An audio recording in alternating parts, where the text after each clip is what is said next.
Good day everyone, my name is Rabelin M. Galin Jr. from BSA 32 and I will present my presentation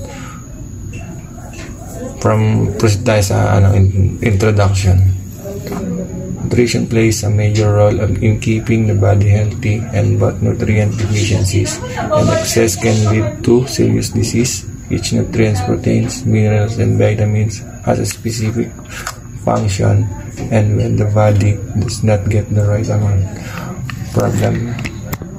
problem can be developed. This report discusses 5 nutritional diseases from different categories, explaining their cause, effects, and how they can be prevented. Understanding this condition helps you recognize the importance of a balanced diet and proper nutrition in daily life. Protein energy malnutrition, kwashiorkor. Kwashiorkor happens when a person, usually a child, does not get enough protein even if they eat enough calories.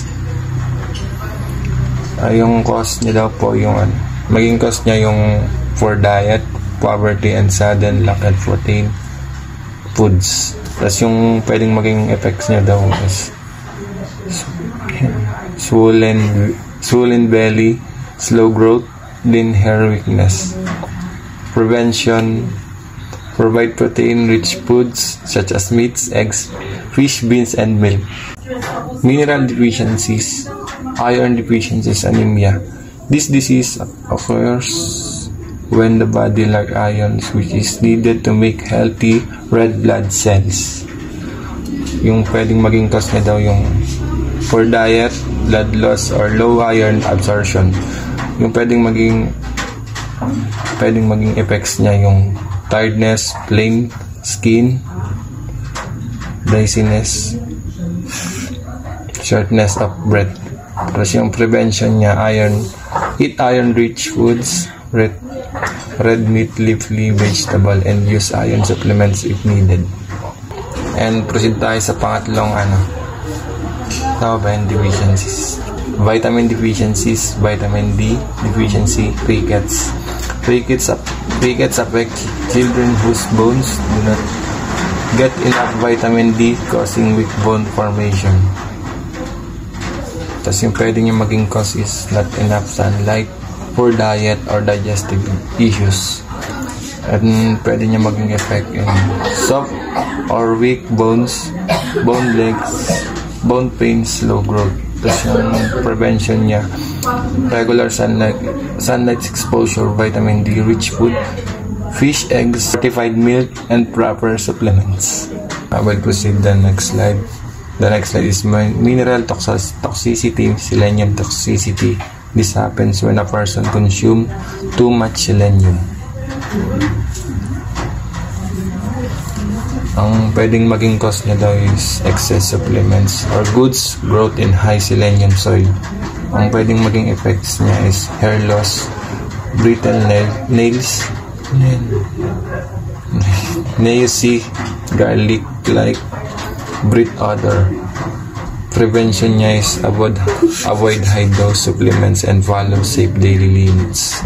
The next slide is vitamin toxicity symptoms. Vitamin toxicity A. Vitamin A becomes harmful when taken in very large amounts. Niya daw is overuse of vitamin supplements. Tapos yung sa effects niya daw is headaches, blurred vision, liver damage, dry skin, and drowsy.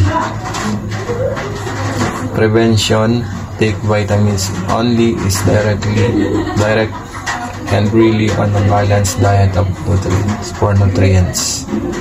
Conclusion: understanding different nutritional disease is important because they show how both lack and excess of nutrients can harm the body. Condition like kwashiorkor, iron deficiency, anemia, and rickets remind us that missing nutrients lead to serious health problems, while selenium and vitamin A toxicity show that Too much can also be dangerous. This disease can be prevented through a balanced diet, proper supplementation, and awareness of nutritional needs. By learning about the conditions, we become more capable of making healthier choices for our lives and our community. That will be my report. Thank you, everyone.